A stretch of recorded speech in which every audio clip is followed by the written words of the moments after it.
Friends, welcome to our channel. Brahmamudi serial next ఎపిసోడ్లో ఏం జరగబోతోందో ఈ వీడియోలో చూసి తెలుసుకుందాం. అపర్ణ కోసం కనకం వాళ్ళ ఇంటికి వచ్చిన రాజ్ అసలేం జరిగింది అని తెలుసుకోవడానికి ఈ వీడియోని స్కిప్ చేయకుండా ఎండ్ వరకు చూసేయండి. కనకం రాజ్తో కాల్లో మాట్లాడుతూ ఉంటుంది. అప్పుడు కనకం, సరే అల్లుడు గారు, నేను ఇంకా ఉంటాను అని అంటూ ఉంటే అపర్ణ, ఏంటి కనకం నువ్వు, నేను ఇందాక నుంచి కాల్ కట్ చేయమంటే ఇంకా వాడితో మాట్లాడుతున్నావేంటి, అయినా వాడితో మనకి మాటలేంటి, నువ్వు ముందు కాల్ కట్ చేయి అని అంటుంది.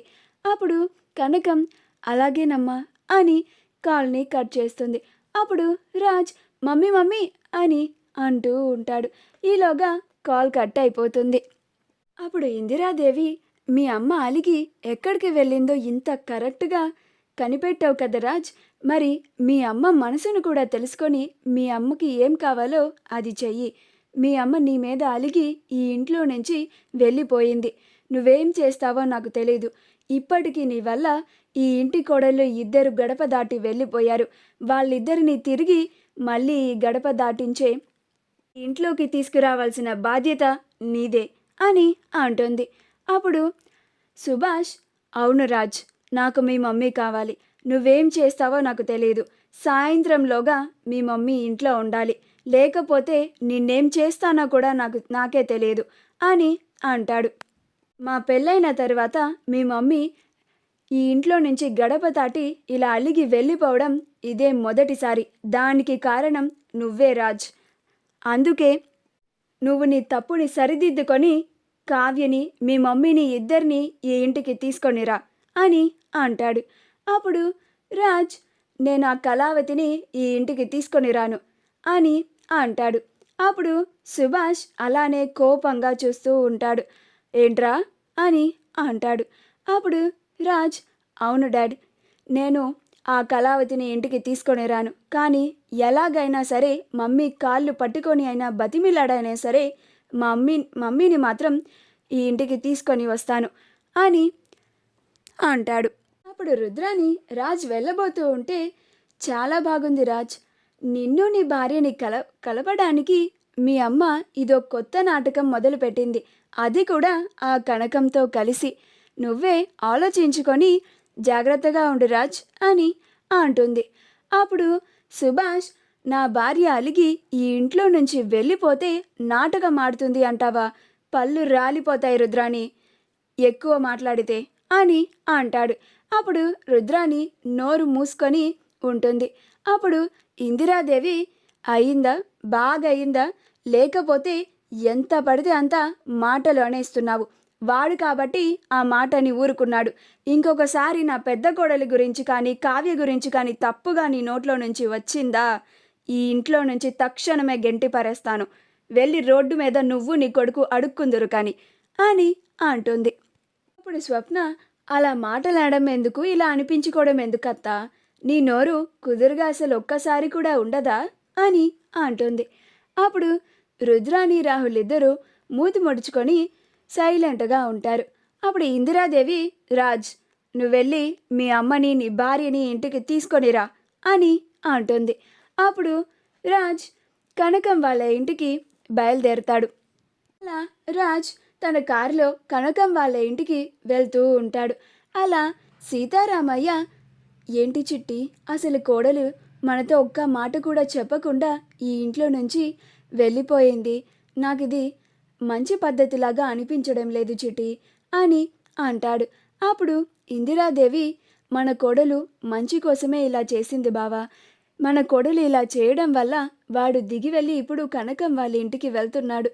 అలా వాడిని అపర్ణ ఎలాగైనా ఒప్పించి కావ్యతోనే కలిసి వచ్చేలాగా చేస్తుంది. మన కోడలు ఏం చేసినా ఈ ఇంటి మంచి జరగడానికే చేస్తుంది బావా, కాకపోతే ఆ మూర్ఖుణ్ణి కదిలించడానికి కోడలికి కష్టం తప్పలేదు అంతే అని అంటుంది. చూస్తూ ఉండు బావా, రాజ్, అపర్ణ, కావ్యలు ముగ్గురు కలిసి వస్తారు అని అంటుంది. అప్పుడు సీతారామయ్య, అదే జరిగితే అంతకన్నా సంతోషం ఇంకేముంటుంది చిట్టి అని అంటాడు. రాజ్ కనకం వాళ్ళ ఇంటికి చేరుకుంటాడు. అప్పుడే కావ్య కనకం దగ్గరికి వచ్చి, అమ్మ నాకు చిన్న పనుంది ఇప్పుడే వస్తాను అని అంటుంది. అప్పుడు కనకం సరేనే అని అంటుంది. అప్పుడు కావ్య, అత్తయ్య గారు నేను ఇప్పుడే వస్తాను అని అంటుంది. అప్పుడు అపర్ణ కూడా సరే కావ్య అని అంటుంది. అలా కావ్య బయటికి వస్తూ ఉంటే రాజ్ కావ్యకి ఎదురు పడతాడు. అప్పుడు రాజ్ కావ్యని చూసి, నువ్వు మీ అమ్మ కలిసి మా అమ్మకి మాయ మాటలు చెప్పి నాటకమాడి మా అమ్మే స్వయంగా అలిగి ఈ ఇంటికి వచ్చేలాగా చేశారు కదా అని అంటాడు. అప్పుడు కావ్య ఎలాంటి మాయలు చేయడానికి, ఎలాంటి నాటకాలు ఆడాల్సినంత అవసరం మాకు లేదు అని అంటుంది. అప్పుడు రాజ్, మరి మీరు నాటకం ఆడి ఉండకపోతే మా అమ్మ అంత సులువుగా మీ మాట ఎందుకు వింటుంది? అంత ఈజీగా మా అమ్మ అలిగి మీ ఇంటి వరకు ఎలా వస్తుంది అని అంటాడు. అప్పుడు కావ్య, ఇదంతా ఆవిడ ఇష్టంతోనే వచ్చింది, ఇందులో నాకు ఎలాంటి ప్రమేయం లేదు అని అంటుంది. అప్పుడు రాజ్, చాలా ఆపు కళావతి, మీ నాటకం బయట పడిపోయాక కూడా మరీ ఇంతలాగా కవర్ చేసుకుంటావని నేను అస్సలు అనుకోలేదు అని అంటాడు. అప్పుడు కావ్య, ఇక్కడెవరూ నాటకం ఆడడం లేదండి అని అంటోంది. అప్పుడు రాజ్, ఇలా మా అమ్మకి మాయ మాటలు చెప్పి మీ ఇంటికి వచ్చేలాగా చేస్తే నేను తప్పకుండా మీ ఇంటికి వస్తానని మీకు తెలుసు. అలా నేను నిన్ను అత్తగారింటికి తీసుకెళ్తానని మీరు ఇలా చేశారు కదా అని అంటాడు. అంటే నేను నిన్ను నాతో తీసుకెళ్తానని భ్రమపడుతున్నావా నువ్వు అని అంటాడు. అప్పుడు కావ్య, నేను నా కల్లో కూడా అలా అనుకోను అని అంటుంది. అప్పుడు రాజ్, మరి ఎందుకని మా మమ్మీని ఈ ఇంటికి వచ్చేలా చేశారు నువ్వు మీ అమ్మ కలిసి అని అంటాడు. అప్పుడు కావ్య, ఇదంతా మీరు వెళ్ళి వచ్చిన మీ అమ్మగారితోనే మాట్లాడుకోండి. ఆవిడ మీతో వస్తానంటే ఇప్పుడే ఇక్కడ నుంచి తీసుకెళ్ళిపోండి, నేనేమీ అడ్డుపడను.